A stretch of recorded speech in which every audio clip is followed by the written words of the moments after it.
노아 때에 관한 기성신학의 오류.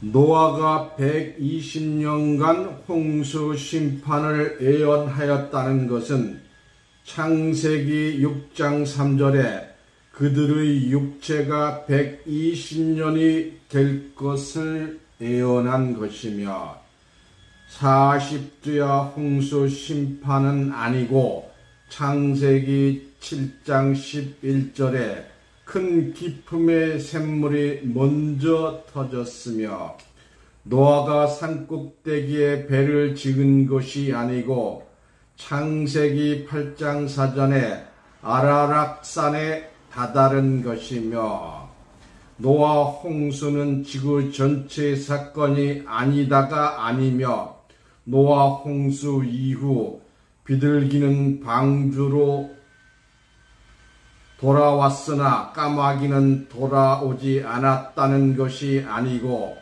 창세기 8장 7절에 까마귀가 땅이 마르기까지 왕래한 것을 깨닫는 자로 축복받으시기 바랍니다. 오늘 본문 말씀 창세기 6장 1절에서 3절입니다. 창세기 6장 1절에서 3절. 사람이 땅 위에 번성하기 시작할 때에 그들에게서 딸들이 나니, 하나님의 아들들이 사람의 딸들의 아름다움을 보고 자기들이 좋아하는 모든 여자를 아내로 삼는지라. 여호와께서 이르시되 나의 영이 영원히 사람과 함께하지 아니하리니 이는 그들의 육신이 됨이라. 그러나 그들의 날은 120년이 되리라 하시니라. 아멘. 오늘 본문 말씀을 통해서 노아 때에 관한 기성신학의 오류, 이런 제목으로 말씀을 증거합니다. 근데 사실 성경에 이렇게 써 있는데도 잘 몰라요. 사람의 수명이 120년이라는 거. 아는 사람 우리 교회밖에 없지 아마? 여기 또 써져 있잖아요. 다시 봅니다. 창세기 6장 3절. 그러나 그들의 날은 120년이 되리라 하시니라.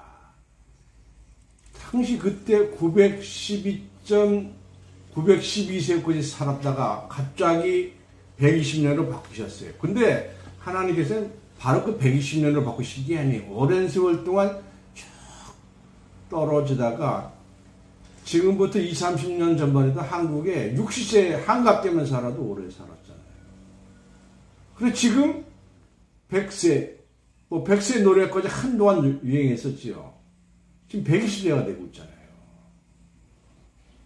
그래서 성경을 믿는 저와 여러분들, 하나님의 뜻이 이렇게 하나씩 성취가 되고 있기 때문에 성경은 1.1획도 빠짐없이 다 이루어진다는 사실을 깨닫기 바랍니다.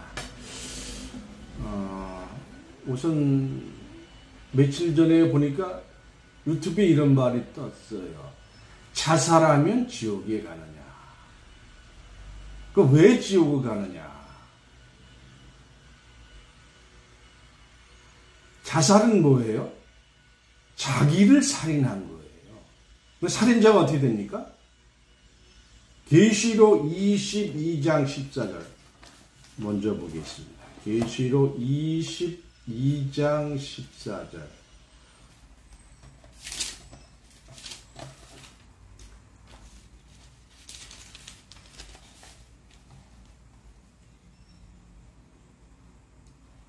이 22장이 아니고 21장 14절인가요?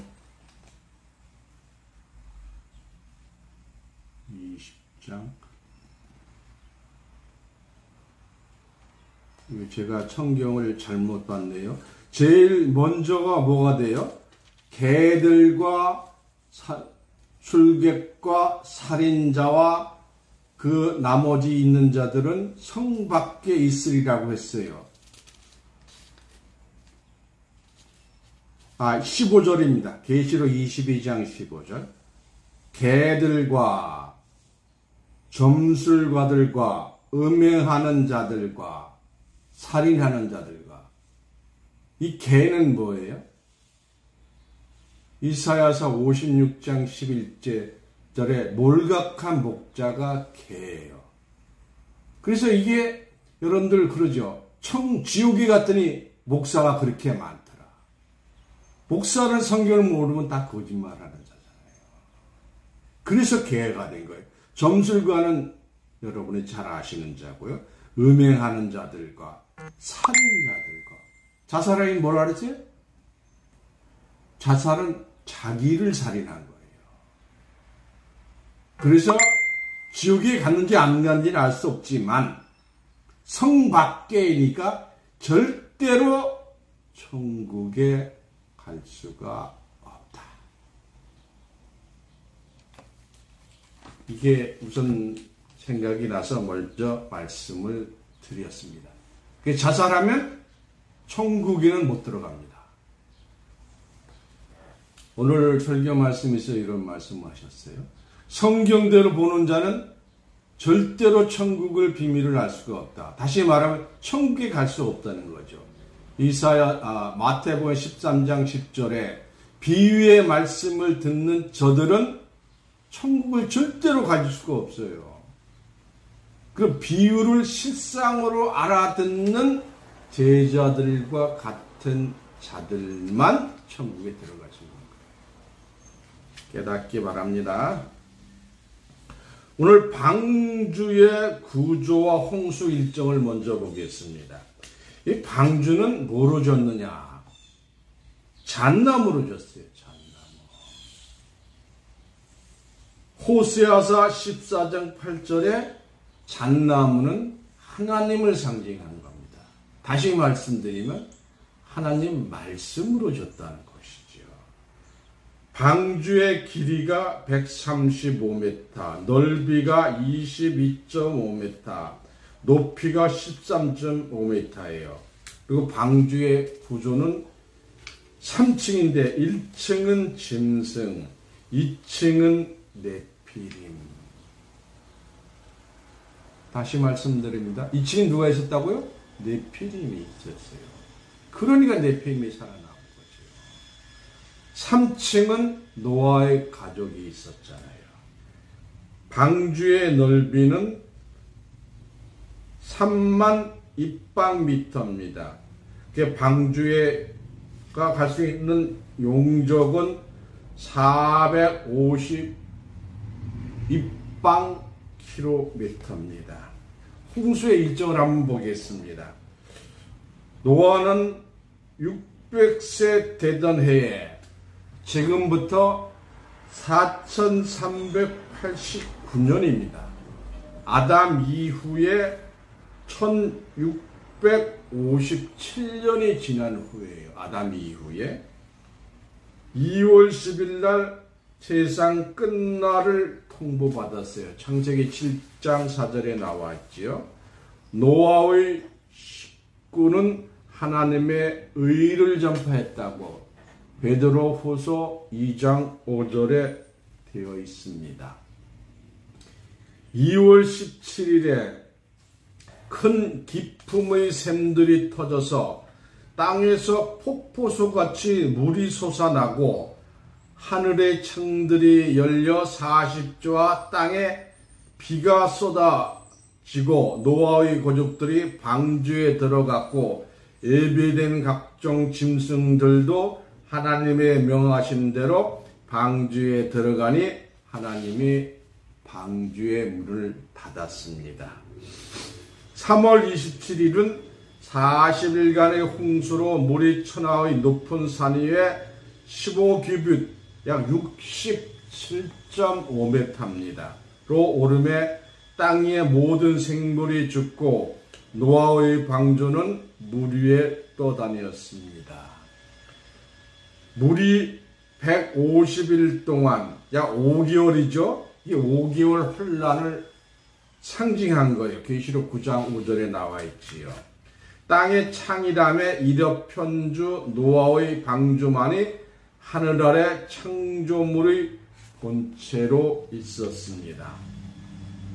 7월 17일 기품의 샘과 하늘의 창이 막히고 비가 그침에 150일 후에 물이 감함으로 방주가 아라랏산에 머물렀습니다.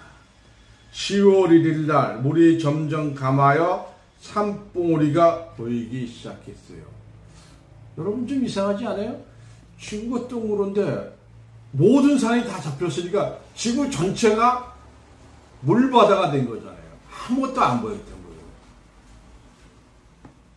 11월 11일 40일을 지나서 방주의 창을 열고 까마귀를 내어놓음에 물이 땅 위에서 마르기까지 3개월간 날라서 왕래하였습니다.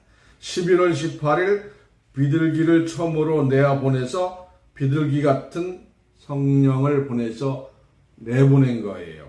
11월 25일 날 7일 후 비둘기가 두 번째 내어보냈으며 저녁 때에 비둘기가 감남새 입을 물고 돌아오므로 물이 감한 것을 알았어요.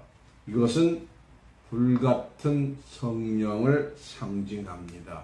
그러니까 물 위에 바다 위에 떠 있으니까 노아도 산 땅이 어디 있는지 몰랐던 것이지요.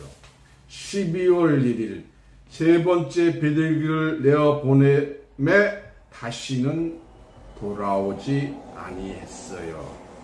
이 말씀은 말씀 성령을 상징합니다.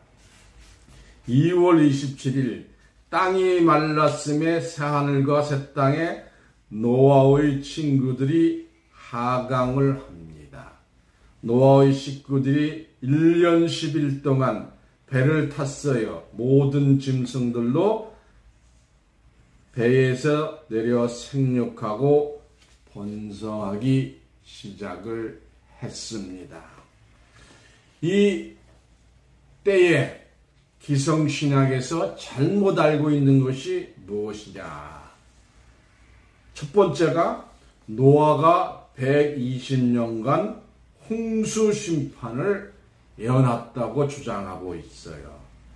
노아가 120년 홍수 심판을 외친 것이 아니라 생명의 아들들, 하나님의 아들들이 사람의 딸들과 결혼함으로써 스스로 타락하여 장수하던 사람들의 수명이 120세로 단축될 것을 성경은 말하고 있습니다.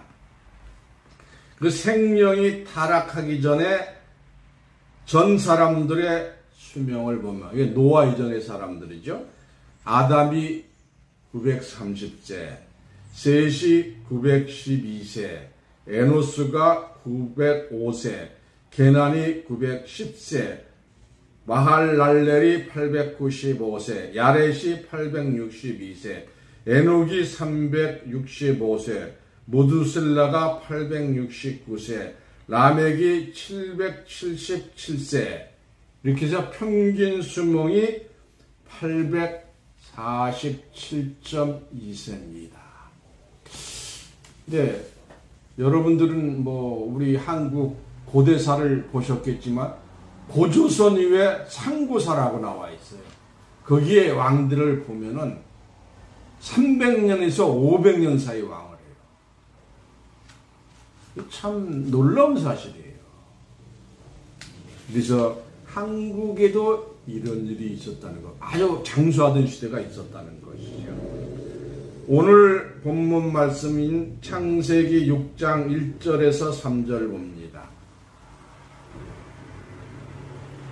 사람이 땅 위에 번성하기 시작할 때에 그들에게서 딸들이 나니 하나님의 아들들이 사람의 딸들의 아름다움을 보고 자기들이 좋아하는 모든 자로 아내를 삼는지라. 여호와께서 가라사대 나의 신이 영원히 사람과 함께 하지 아니하리니 이는 그들의 육체가 됨이라. 그러나 그들의 날은 120년이 되리라. 이 말씀과 같이 노아가 120년 동안 방주 구원을 외친 것이 아니요 심판의 근원이 된 네피림 족속들의 수명이 120년이 될 것을 예언한 것이며 하나님의 아들들이 사람의 딸들과 결혼하여 타락함으로 하나님이 진노하사 노아 홍수 심판을 하게 된 근본 원인이 된 것입니다.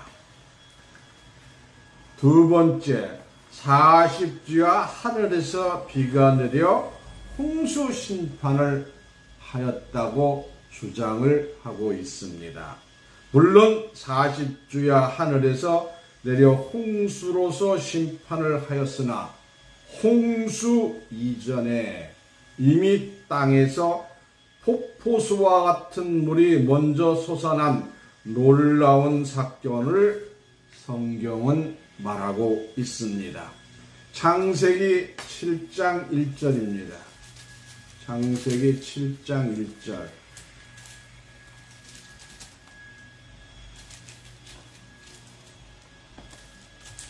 창세기 7장 11절입니다. 노아가 600세 되던 해 둘째 달이니까 2월이죠. 그달 열일의 날이라 그날에 큰 기품의 샘들이 터지며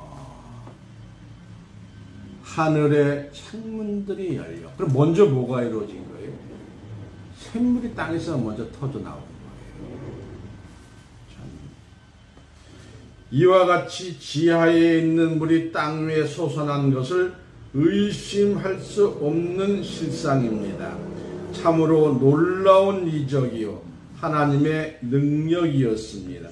땅 속에 있는 물이 지상으로 쏟아짐으로써 지각 변동은 물론 순식간에 세상은 아수라장이 되었던 것입니다. 여러분들 잘 아시죠? 호주가 아시아 대륙과 붙어 있다가 그 지각 변동으로 떨어져 나갔다는 거. 지금 그것들이 하나씩 발견이 되고 있습니다. 세 번째, 노아가 산 꼭대기에서 배를 지었다. 사실 이건 말이 안 되는 거죠. 어떻게 산 꼭대기에서 배를 짓습니까? 나무를 산 꼭대기까지 끌고 올라와야 되잖아요. 노아 홍수 노래에 보면 노아가 아라랏산 꼭대기에서 배를 지은 것으로 알고 있으나 노아는 산 꼭대기에서 배를 지은 것이 아닙니다.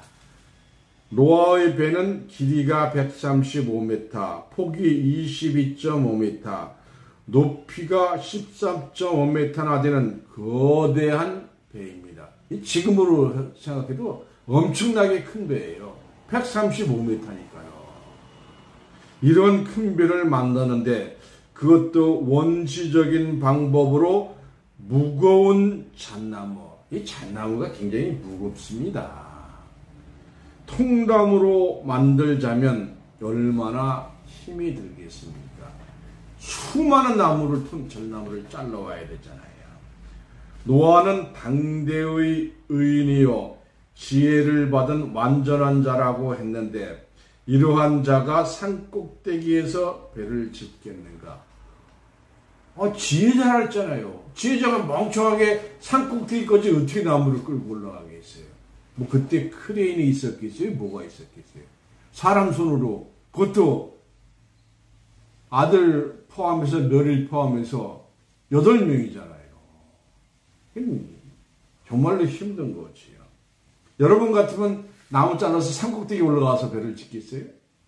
골짜기에서 짓겠죠. 나무 그 성경은 멍청한 걸로 알고 있는 거예요. 노아의 방주는 물이 많아져 떠다니다가 방주가 아라랏산에 머물렀다고 기록되어 있음을 명심해야 합니다. 노아는 잣나무가 많은 장소를 찾아 아라랏산 중턱에서 방주를 만들었습니다. 산 꼭대기에서 통나무를 잘라 아래로 굴러내려 운반한 것은 노아의 아들들이 하였을 것이고, 방주의 칸막이에 역청을 바르는 일은 노아의 며느리들이 하였을 것입니다. 이 역청이 뭐냐면 석유의 석유 원유입니다. 원유. 요 구절 때문에 미국에서 이스라엘 근처에 역청, 석유가 많이 날 것이다. 그래서 석유를 개발하러 미국 업자들이 아랍 지역에 가서 석유를 발견했다는 설이 있습니다. 참 놀라운 것이죠.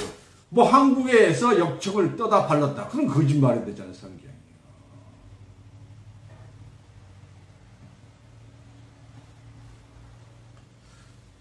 그래서 역청을 바르는 일은 노아의 며느리들이 하였을 것이다. 이와 같이 노아의 가족들은 하늘의 명을 받은 노아의 마음을 거스르지 않고 순종하였습니다. 노아의 배를 만들려고 설계할 때에 폭풍 속의 성난 파도를 생각하고 큰 물고기의 움직임을 유심히 보고서 방주를 만들었습니다.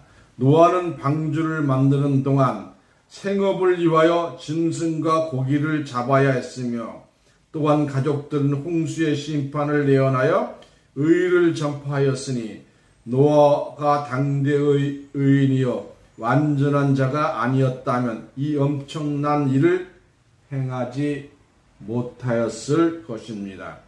잣나무로 배를 만든 아라랏산 중턱의 기적은 노아 방주의 완성뿐만 아니라 나무를 자르는 기적과 운반하는 기적과 배를 짓는 기간 동안 기적의 연속이었으니 이는 하나님이 함께 하신 사실이라고 생각이 됩니다. 창세기 7장 17절입니다. 창세기 7장 17절. 홍수가 땅에 40일을 있는지라 물이 많아져서 방주가 땅에서 떠올랐고, 이 말이 맞잖아요. 18절. 창세기 7장 18절. 물이 더 많아져 땅에 창일하매 방주가 물 위에 떠 다녔으며 하는 말씀과 같이 방주는 땅에서 떠올라 다녔으며 산 꼭대기에는 아직 물이 오르지 아니하였음을 알 수가 있습니다. 창세기 7장 19절입니다. 물이 땅에 더욱 창일하며 천하의 높은 산이 다 덮였더라. 창세기 8장 4절. 창세기 8장 4절. 7월 곧 그달 17일에 방주가 아라랏산에 머물렀으며, 말씀으로 노아가 방주를 아라랏산 꼭대기에 지은 것이 아니며 방주가 물 위에 떠서 아라랏산 위에 머문 것을 물이 감하여 졌기 때문입니다. 방주가 아라랏산 위에 머문 것을 가지고 산 꼭대기에서 방주를 만들었다고 하는 것은 잘못된 주장입니다. 노아 홍수는 지구 전체의 사건이 아니다라고 주장을 합니다. 일부 신학자들 중에서는 노아 홍수를 지구 전체에 임한 사건으로 보지 않고 부분적으로 알고 있는 자가 있습니다. 왜냐하면 지구 전체의 사건이라면 물이 빠질 곳이 없기 때문이라는 것입니다. 창세기 6장 17절. 창세기 6장 17절입니다. 내가 홍수를 땅에 일으키매 무릇 생명의 기식 있는 육체를 천하에서 멸절하리니 땅에 있는 자가 다 죽으리라. 창세기 7장 4절 지금부터 7일이면 내가 40주야를 땅에 비를 내려 나의 지은 모든 생물을 지면에서 쓸어 버리리라. 베드로 후서 2장 5절 봅니다. 베드로 후서 2장 5절 오직 의를 전파하는 그 7 식구를 보존하시고 경건치 아니하는 자들의 세상은 전체 세상이잖아요. 홍수를 내리셨으며, 그래서 노아 홍수는 국지적이고 부분적인 사건이 아니라 지구 전체에 있었던 홍수임을 알 수가 있습니다. 그러면 물이 과연 어디로 빠졌는가에 관해서는 우리가 다음 성경을 보겠습니다. 창세기 7장 11절 물이 올라왔으니까 빠질 곳이 있는 것이죠. 노아 600세 되던 해 2월 곧 그달 17일이라 그날에 큰 기품의 샘물이 터지며 창세기 8장 2절 큰 기품의 샘과 하늘의 창이 막히고 샘물이 막혔다는 건 물이 더 이상 안 나왔다는 얘기지요. 이 말씀으로와 기품의 샘문들이 터질 때에 홍수가 났으며 이와 반대로 기품의 샘이 맥힐 때에 홍수가 그쳤으니 기품의 샘들이 홍수의 물을 토한 것과 같이 반대로 그 기품의 샘물이 지상에 있는 물을 다시 빨아들인 것이 분명합니다. 계시록 12장 16절입니다. 계시록 12장 16절 계시록 12장 16절 땅이 여자를 도와 입을 벌려 용의 입에서 통한 강물을 삼키니 물을 뽑아냈다가 다시 삼키니까 빨아들이는 것이지요. 땅이 강물을 삼킬 수 있을 정도의 많은 샘들이 노아 홍수의 물을 삼킨 것입니다. 다시 말씀드리면 샘물에서 물이 나왔던 것이 다시 샘물 속으로 들어갔다는 얘기입니다. 이 말씀은 영적인 말씀이나 땅이 강물이나 바닷물까지도 삼킬 수 있음을 깨달아야 할 것입니다. 또한 40일 홍수 이후 근 1년 동안 비가 오지 아니하였으니 홍수는 하늘에서 쏟아진 것만큼 증발되었음을 알 수가 있습니다. 하늘의 물이라는 것은 땅이 증발돼서 올라갔다가 다시 떨어지는 것이잖아요. 땅에 나왔던 물과 증발된 물로 땅이 마르게 된 것이죠. 여러분들은 어떻게 생각할지 모르겠지만 저는 이런 생각을 합니다. 야, 하나님께서 이 지구에 물을 만드실 때 땅과 바다 구분을 하셨는데 바다가 약 67%예요. 30%가 3분의 2가 바다예요. 땅은 30%밖에 안 됩니다. 그럼 도대체 이게 어떻게 된 거냐 이거죠. 그래서 물이 땅에서 나왔다고 생각하는데 성경은 뭐라 그랬어요? 물에서 땅이 나오고요. 물에서 땅이. 여러분 생각해 보세요. 바다가 3분의 2예요. 지구 전체에. 홍수 이후 비둘기는 방주로 돌아왔으나 까마귀는 돌아오지 않았다고 주장을 합니다. 비둘기는 성령의 상징이요 까마귀는 사단의 상징이기 때문에 방주로 돌아오지 아니하였다고 알고 있으나 우리가 다음 성경을 보면 까마귀가 돌아왔으며 수차례 방주를 왕래하였다는 것을 알 수가 있습니다. 창세기 8장 7절입니다. 창세기 8장 7절.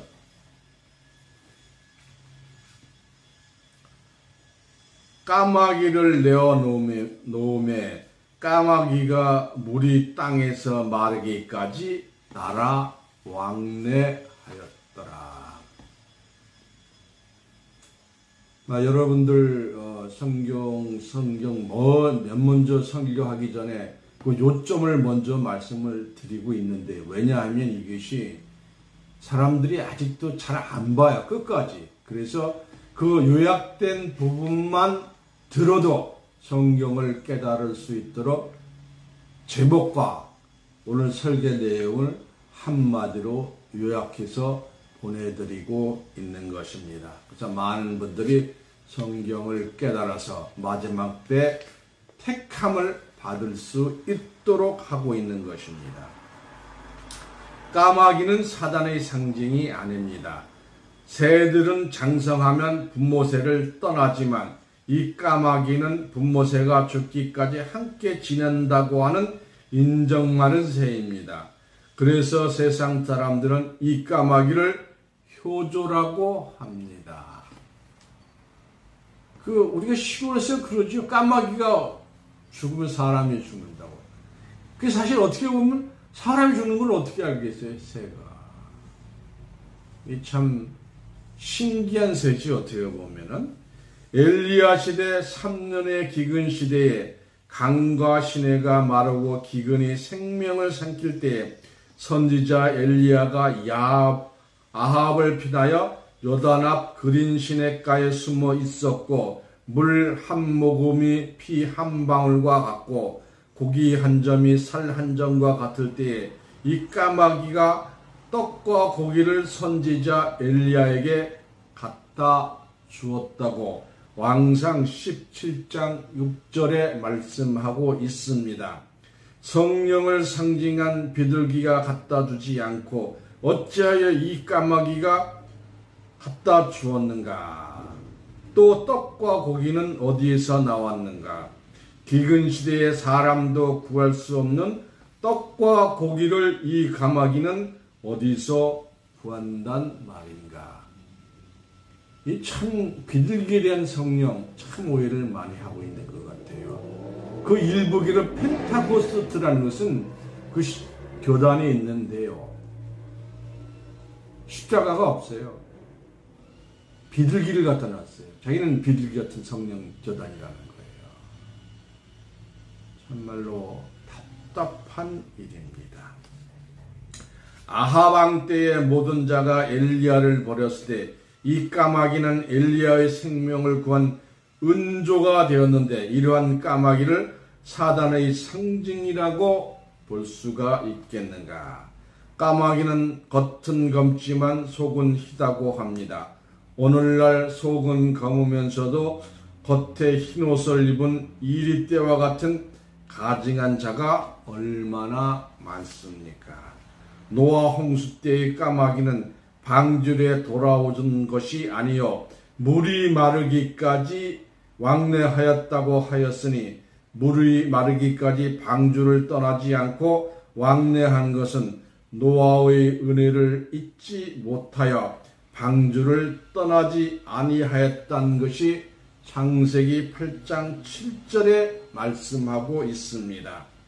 그때 11월 11일 방주에서 나간 까마귀는 다음해 2월 27일 땅이 마르기까지 방주를 왕래하였던 것입니다.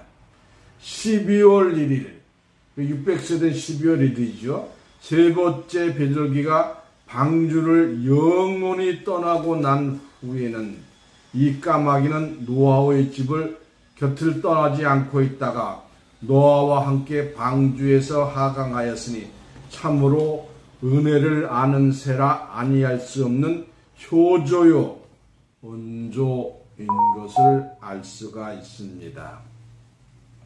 노아 때에 관한 기성신학의 오류에서 벗어나 성경을 바로하는 자들로 요한복음 17장 3절의 영생을 받는 자로 축복받으시기를 예수님 이름으로 축원드립니다. 축원합니다. 이상으로 말씀을 마치겠습니다.